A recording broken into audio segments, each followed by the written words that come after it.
guys, welcome to our YouTube channel. My name's Jessica. And I'm Christian. And we have some crazy, spooky, very true stories to tell you.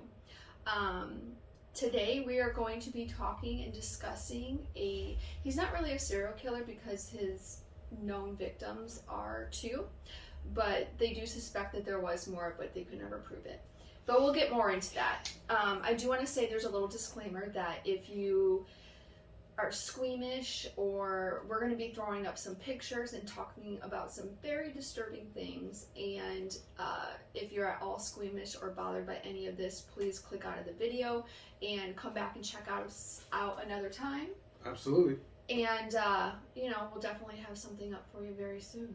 But we're super excited about our very first video, and bear with us because this is our first time, recording.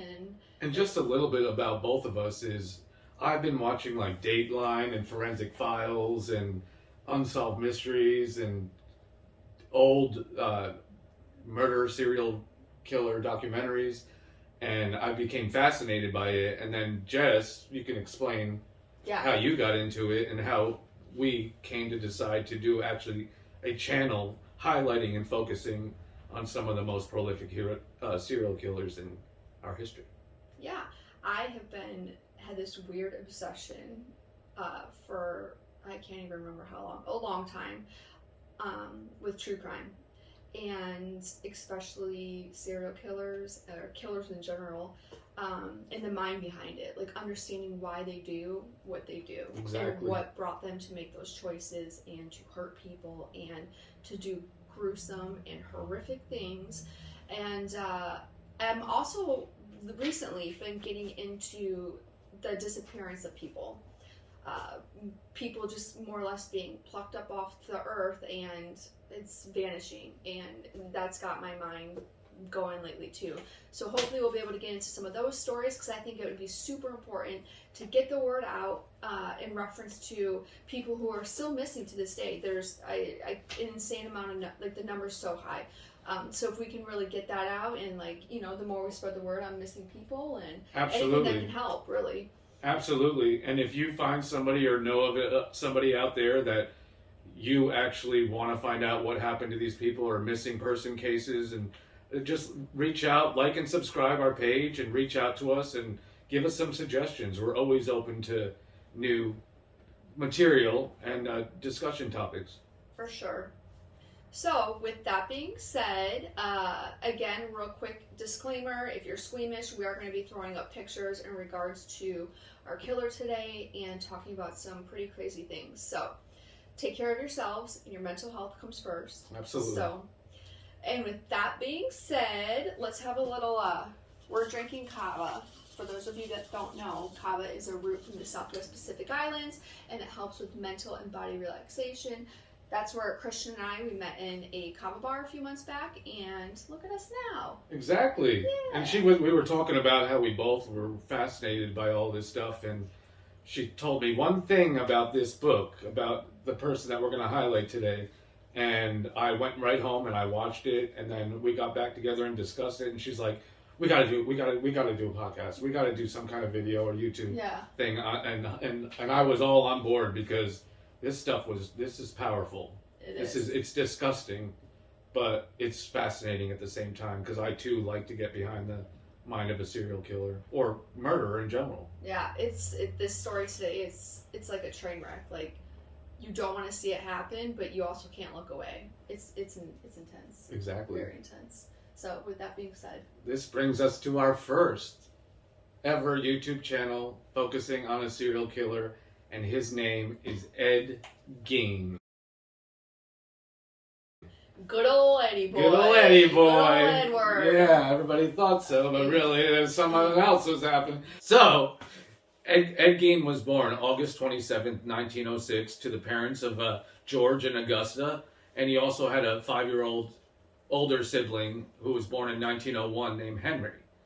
And Ed Gein's mother, Augusta, was a very domineering woman, and she was a Lutheran, and she used to preach to the kids the revelations and stuff from the Bible. The First Testament and the Book of Revelations, which if you've read those, you know how intense they are.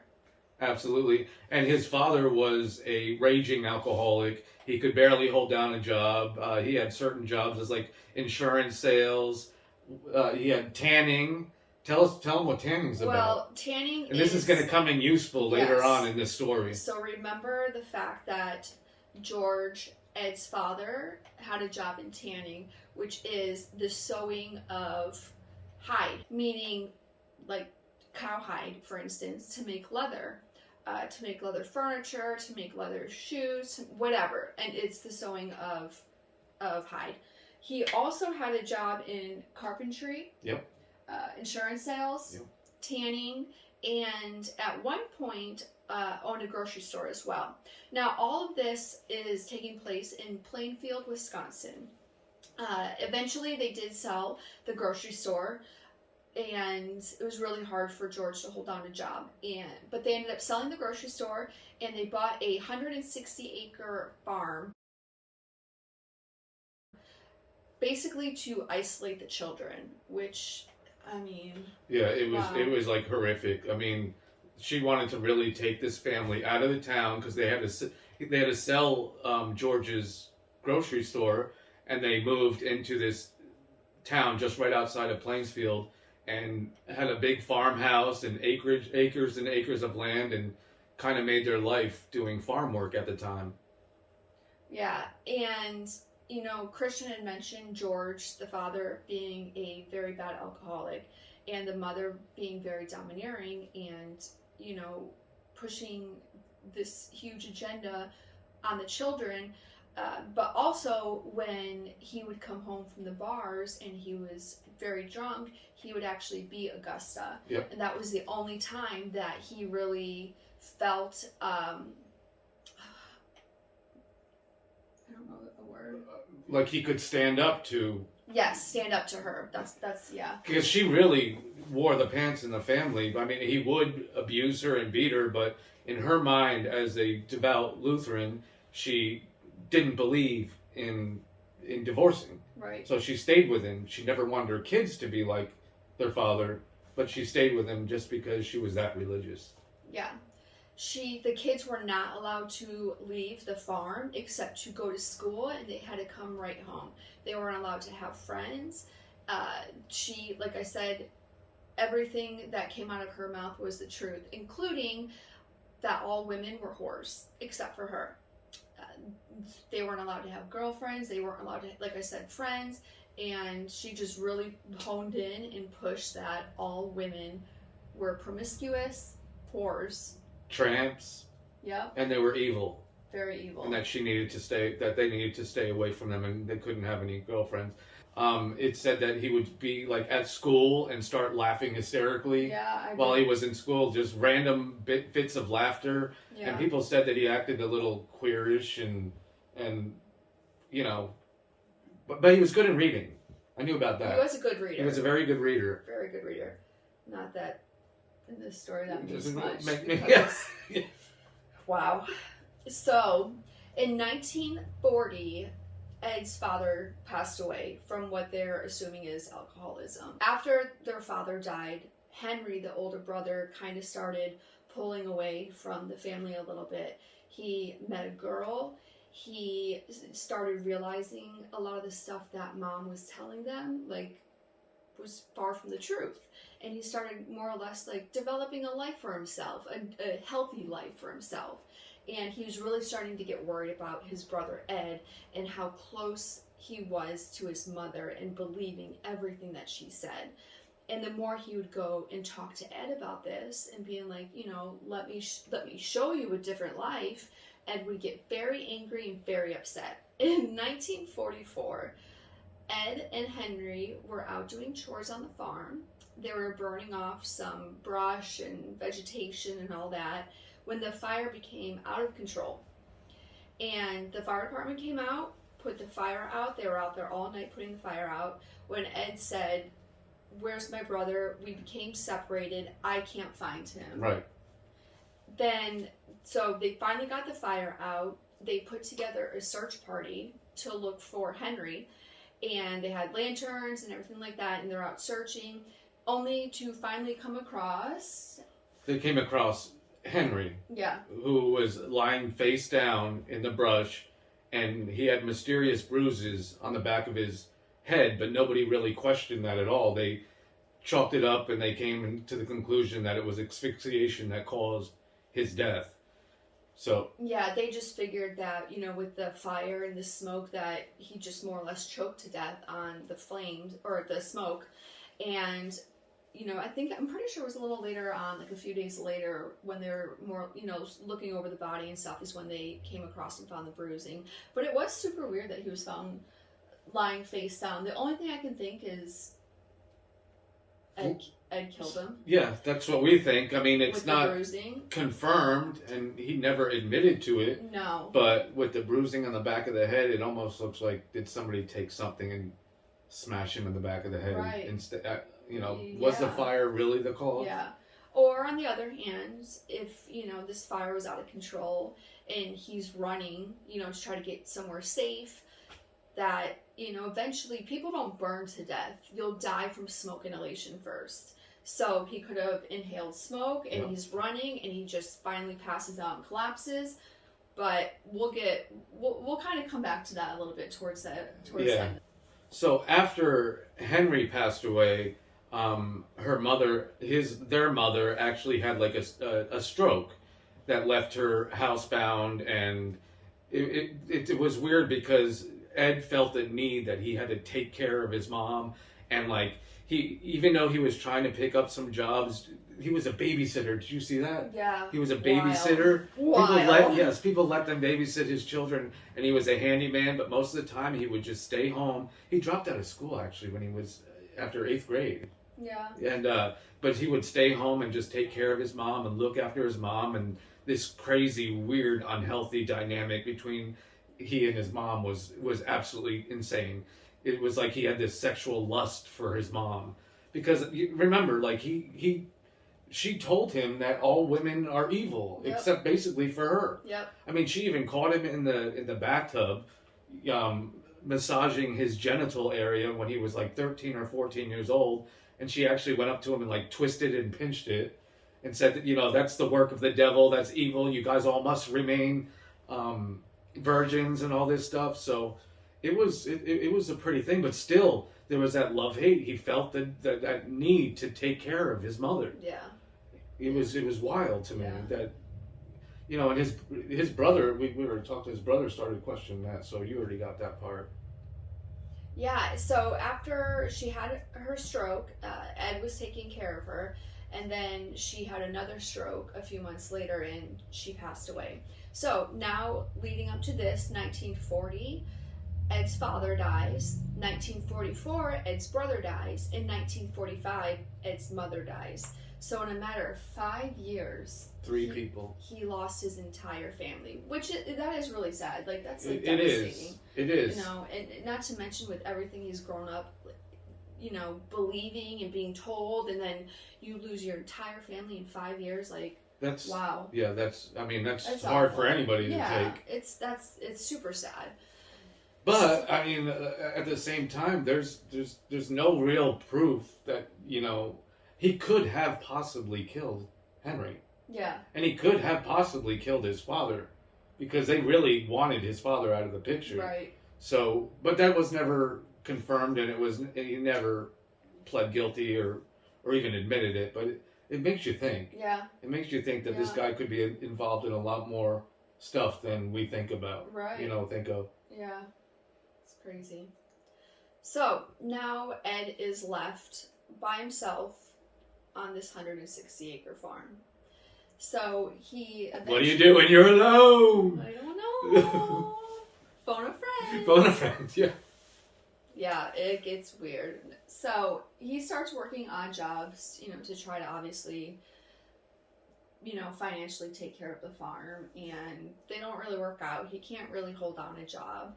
So, and then he starts, you know, feeling this need and urge and this, like, longing for his mother, who's now passed, and it's this woman who his entire life revolved around, and that's all. She's gone.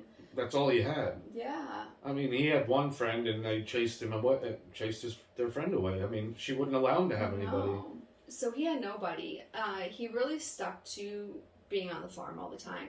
It was a small town, so every now and then there was like this little local bar, this little local pub, and neighbors, fellow people in the town would say that Ed was a nice guy, a little weird, but nice, and very rarely did they see him, and every now and then he would stop by the bar and have a drink, and it would be like a drink, and then he would leave. Then he would leave. Yeah. And then one day in 1957, it was November 16th, 1957, and which was the beginning of deer hunting season. Right. That and all the men in the town during that time, during deer season, were out hunting. You wouldn't find anybody in town. It was desolate. And so deer season was here, and there was a hardware store called Warden's, and it was owned by Bernice Warden. And she was, I think, a 56 or 57-year-old who kind of resembled his mother. And apparently he had hit on her a few times, but she kind of gave him the cold shoulder. And then on that date of November 16th, 1957, he went to that store and he was inquiring about buying some antifreeze. He wanted a half a gallon of antifreeze. So she had written a receipt out, and then he inquired about a gun.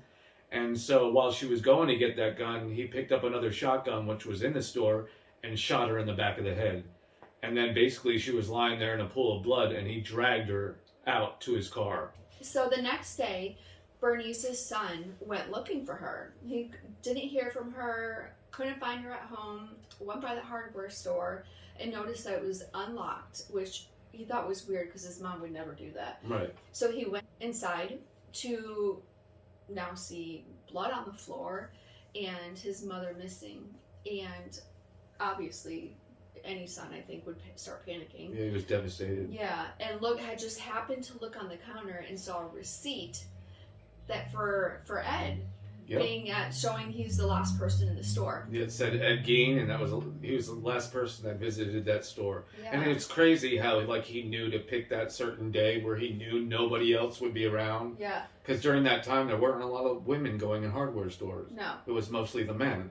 So I feel like it was kind of pre-calculated in his head. But how wild was this that he knew it was the first day of deer hunting season? Uh-huh. So he's like, oh, I'm going to pick that day. Right. I'm going to go in there and get her that day. And because no guys will be around. Exactly. But whoops, left my receipt behind. Yeah, I know. Like, out of all buddy, things, yeah. Come on. Cover your tracks. Do better. Yeah, do better next time. Do better. There won't be a next time. Well, Bernice's son went to the law enforcement, told them the whole story, showed them the receipt.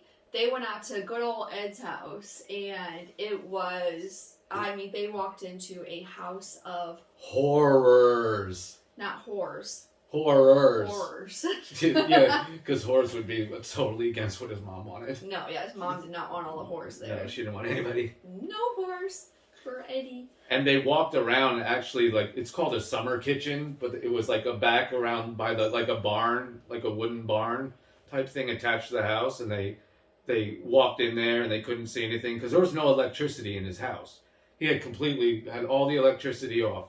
And one of the officers or sheriffs shined a light, and he saw a woman hanging from the rafters, and she was gutted from her pelvic all the way to her throat, and then decapitated.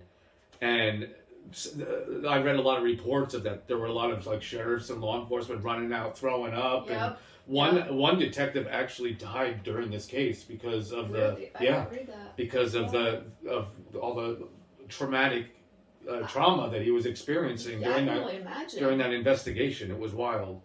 So yeah, they found this body of a woman, and then they decided, obviously, to search the rest of the house. Well, as they're searching the house, they're going from room to room to room.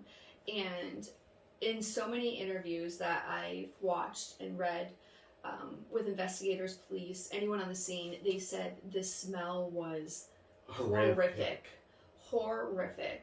And Ed happened to leave all the rooms in the house that were his mother's in pristine condition, untouched, pristine condition. Every other room in the house, though, trashed. It was like a hoarder. Yeah, exactly. Like a good old season of hoarders. Yeah, exactly. He needs to be on it next time. Yeah. And so the police are obviously going from room to room looking, and they're just coming across. I mean, we're going to have to read it off the list because there's so much stuff. And this might also be a point when we discuss these items that you might want to turn away for a couple of minutes if and then return. Squeamish. Yeah, if you're squeamish, because we're going to start showing you some of the images of the items and body parts that were found during their investigation of the house. Yeah. So with that being said, I'm going to read off a little list because there is a lot of stuff. Yep. They ended up finding whole human bones and fragments, waste bucket made of human skin. So remember when we talked about Ed's dad, George, being in tanning and sewing hide? Yep. Because for the longest time, you and I were both like, where did he learn to sew? Yeah, I never saw anything about his mother, that she was a sewer or anything like that. I mean, it just... but it all came back when it was, and we knew it wasn't just like a tanning salon because they didn't have them back then. 40s, yeah, late 30s. Right. So it was like it is that act Yeah. of turning, fresh skin into leather. Yeah, It was wild. Wow. So he learned a little bit from his father, I think, in that regard. yeah. Human skin covering several chair seats. He literally made chair seats out of human skin. Again, sewing them. Yep. Skulls on his bedpost. Female skulls, some of the tops sewn off. Bowls made from human skulls. In fact, when they went into the house and they found him, he was sitting there eating out of one of them. I know, I heard that. A corset made from a female torso, skin from shoulders to waist. Leggings made from human leg skin. Masks made from the skin of female heads. Mary Hogan's face in a paper bag. Okay, so they're gonna wonder who Mary yeah, Hogan you're is. probably wondering who Mary Hogan is. Now, Mary Hogan owned that little bar in town. She had gone missing 2 years prior. Nobody knew what happened to her. Yep, she was, and she was, and she was known as being like a tough girl too, and didn't take any crap from anybody. And then basically he shot her too. Both of his killing mechanisms were through shooting. And apparently he dragged her out on a sled. Did you know that? No, I didn't read that part. Yeah, actually. he drug her out on a sled. And but there wasn't really that much information about Mary Hogan. They didn't focus much on her at all. Yeah. Because it kind of was just left as an unsolved mystery. Like she just disappeared and nobody knew where she went. Yeah. Well, they know where she went now. She went to Ed's house. Yeah. Not willingly. No, not willingly at all. She had already been dead. Yeah. And then he totally gutted her like a deer. The police find Mary Hogan, Mm-hmm. and now her disappearance is a murder investigation. So they found Mary Hogan's face mask in a paper bag, Mary Hogan's skull in a box, Bernice Warden from the hardware store, her entire head in a burlap sack. Yep. Ugh. Bernice Warden's heart in a plastic bag in front of Gein's pot-bellied stove. Yeah. This next one freaks this is me out. disgusting. I mean, it all freaks me out, but yeah, and the next one, you want 9 vulva in a shoebox. Now you're probably wondering, he killed 2 people. Where did he get all these? Yeah, where is he parts? getting all this stuff from? I mean, he's We'll only get killed. there. We'll get there. Yeah. Yeah. Oh, Yeah. it gets a lot We more get there. interesting. A young girl's dress in the vulva of 2 females, judged to have been about 15 years old. God. Sick month. Yeah. This next one is, wow. He made, a belt out of human female nipples. Yeah. That's right, you heard me, a belt. And we saw it. We saw it. We're And we're gonna show you the image of it, but it's a human belt. Yeah, made of nipples. Made of nipples. I have so many questions. That's why, like, I always, like, want to ask people who are into true crime, and leave a comment below and let me know what your answer would be. If you could have, like, say, a meal, lunch, dinner, whatever, or even just sit down and talk to a serial killer of any time frame, dead or alive, say you could go back in time and do this, who would it be? Mine would be Ed Gein, because I got so many questions about this nipple belt. I got a lot. Like, did you wear it out? Did you just sew it for fun? Or did well, you, we know what he did with him later. He was wearing that shit. No, yeah. Whew. But, like, I'm saying, like, did you just, like, you're getting dressed because, like, hey, I gotta go run up to the grocery store. Like, oh, my pants, they're a little big. Let me grab my belt. Yeah, and then throw on the nipple belt and snatch it. I have so many questions. I have a lot of questions too. We're gonna have to bring him back. Yeah, let's go. I mean, time machine. Time machine. We'll work on that later. And 4 noses, a pair of lips on a window shade drawstring. Can you imagine walking into someone's house and it's like, yeah, 2 pull lips. me. Hi. You know. Hey, girl. Hey. A lampshade made from the skin of a human face. Can you? No. Wow. Fingernails from female fingers.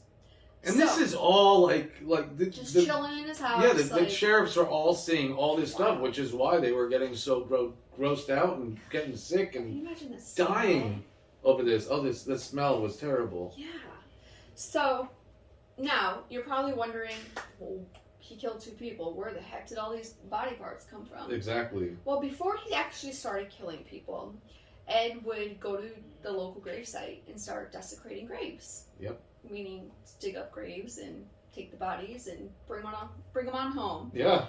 It took so what he's trying to do here, I'm sure if you haven't caught on yet, he's trying to bring back and make a replica of his mother. Right. Because a lot of the graves that he desecrated were people that were of the same age or around the same age and of females that resembled possibly his mother. And even like not like the whole body resembled. He could be like, oh, that looks like my mom's legs. I'm going to take her for the legs. And oh, this one, oh, that's definitely my mom's face. I'm going to take her for the face. But that's not her ears though. So I'm going to get this one and get her ears. Like, yep. So he was desecrating, digging up all these graves and bringing them home.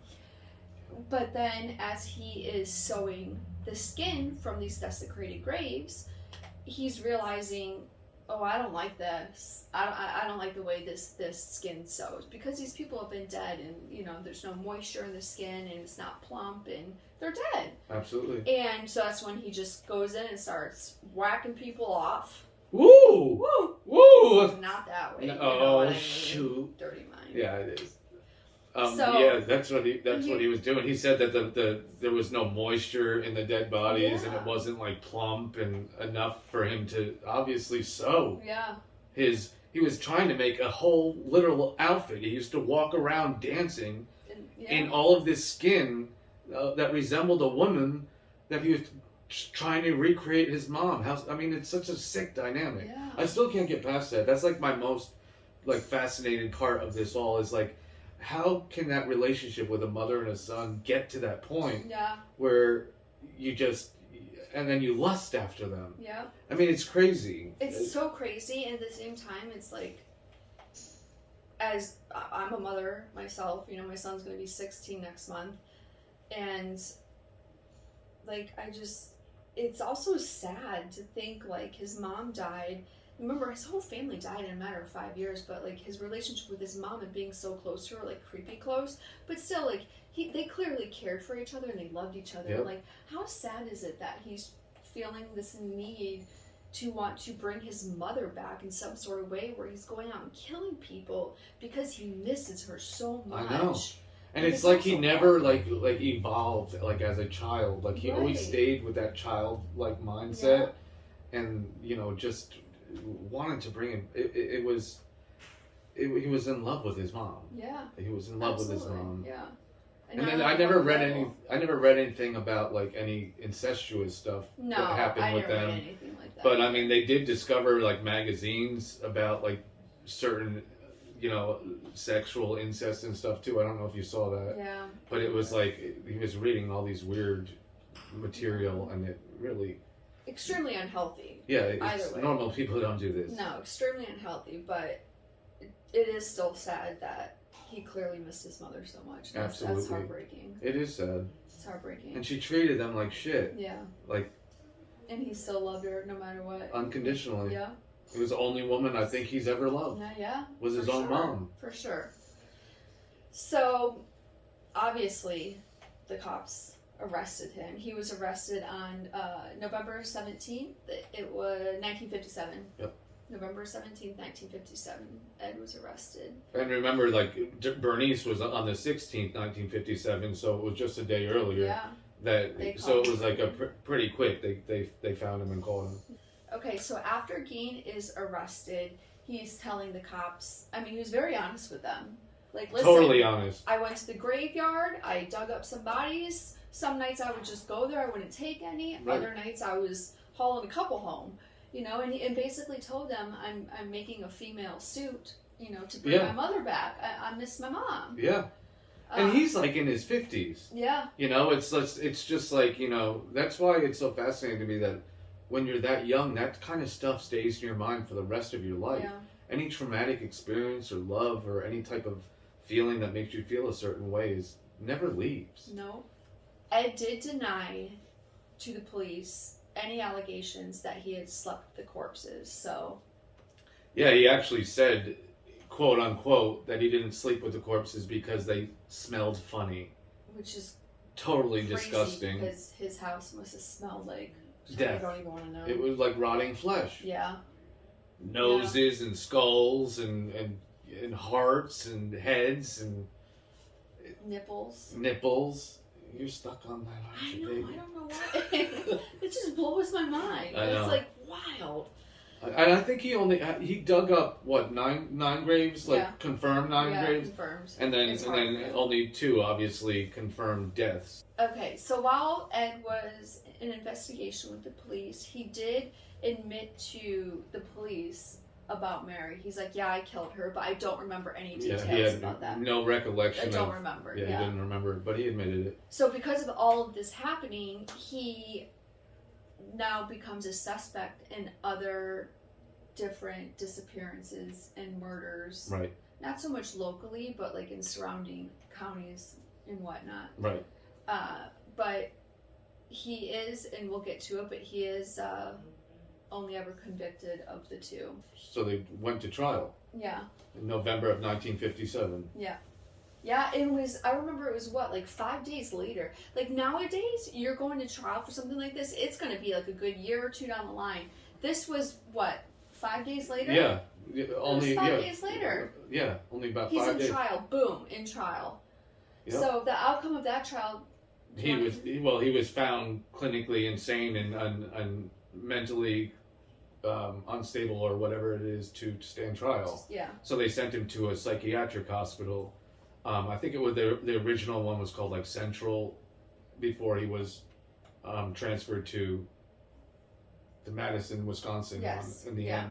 While he was in the hospital, he was diagnosed with schizophrenia. Right. So, which was making him mentally unfit to stand trial. So, Gein spent 11 years in the mental hospital, being treated, therapy, anything that can help this guy, because, wow, he clearly needs it. Yeah, he needs a lot of help. Yeah. And then, after 11 years, he was finally found fit to stand trial. That's right. Yeah. And then... He was found guilty on both murders and sent back to that Madison, Wisconsin mental institution, which he lived for the remaining time of his life. Yeah. Because then he died at the age of 77 from lung cancer. Complications of lung cancer. Yeah. So that was the end of Ed. Good old Eddie boy. But it wasn't the end of the story. There was still so much going around in the town. This town had been wreaked terror on for such a long period of time, and everybody is so worried for their own lives, and all of a sudden there was a mysterious fire on Ed's farmhouse, And see, before that, let me just jump back. A lot of the local people, and it was also tourists, were being attracted to the site of his home, of where his home used to be, and all the towners, the people that lived in town, were like so tired of the negative attention on their town, and one day, like, there was a suspicious fire at Ed's farmhouse, and it burned his farmhouse down. But and I know you and I have talked about this, but we both think that it was the people who lived in town. They were just tired of these people. Like, they're used to this small town living, this small town life, and now all of a sudden it's being flocked with people. It's kind of like here in Florida, the snowbirds. Yeah, it's a snowbird. No offense if you're a snowboarder. Yeah, exactly. But it's unwanted attention that they just did not want. So they said that I actually saw an interview last night that they conspired, that the townspeople conspired to burn down the house and get rid of it. Which I kind of understand. I get it. Yeah, because the people from all over the place were taking pictures of it, walking the property line. They they wanted to be a part of this whole story, which is so horrific. It's how it's like when thick stuff is like horrific and crazy, you can't stop looking away. Yeah, it's like and it's like everybody. Yeah. Bad news. Everybody wants to know bad news. Yeah. Well, they found it. Yep. And then also with Ed's tombstone, people were going there and breaking off pieces of it, and then finally, the whole thing just disappeared. The whole thing disappeared. Somebody stole it. They ended up finding it a few years later, and it was a few counties over. So after that, they were like, you know what? Nope. Ed gets no headstone. He's done. Yeah, it wasn't worth it. I mean, no matter what they did, people were going to take something as a memorabilia or souvenir. Right. And so that's what they did. They removed it.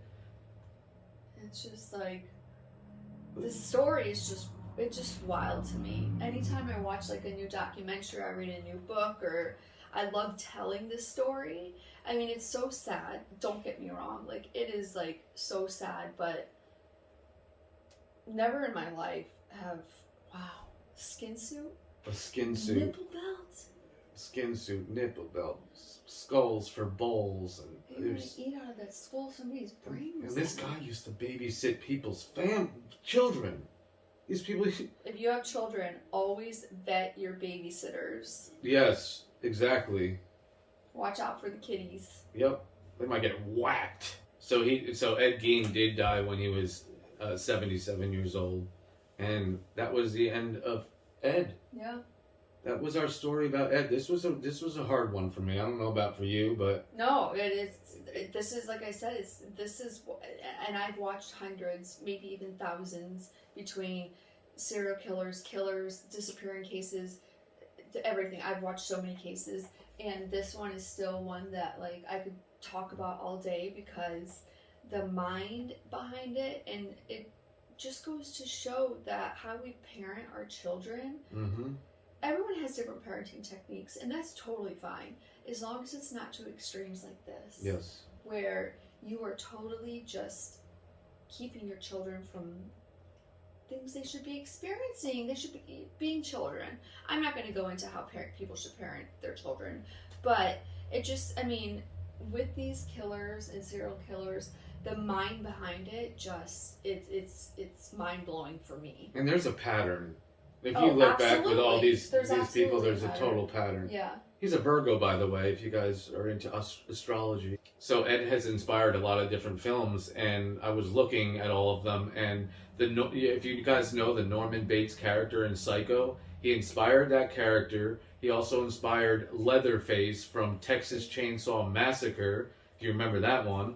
And finally, this one totally makes sense now, was Silence of the Lambs, Buffalo Bill. You know how he tried to recreate the skin suit too and turn into a woman? Yeah. That's what Ed was trying to do too. So it's fascinating how they have, all these movies are just based after this one guy that a lot of people I talk to don't even know who he is. Mm-hmm. No, most people. Who's that? But yeah, that's it for this week. We're going to be uploading for right now every 2 weeks. So every other Friday. If you're interested or like this content or like what we're talking about or the subject matters, please like and subscribe. share if you can. Yeah. And check out our Instagram too. It's butchered_true crime. We'll also link it down below too. So there's a lot of fun stuff on there. So I hope you guys enjoyed the story of Ed Gein. Yeah. I know I did, even though I never want to hear about the guy again. Nipple belts. It's nipple belts forever. Boolah. A lot of nipple belts.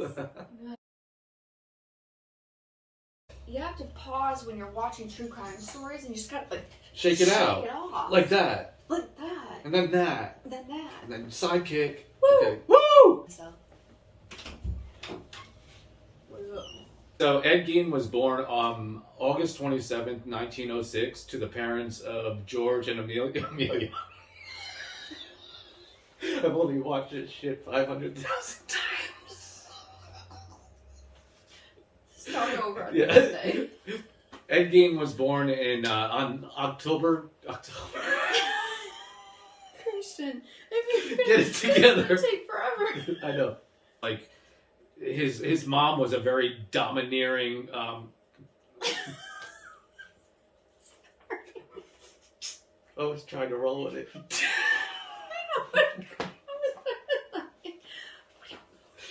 His mom was a very domineering. Why are you laughing? She did this to me.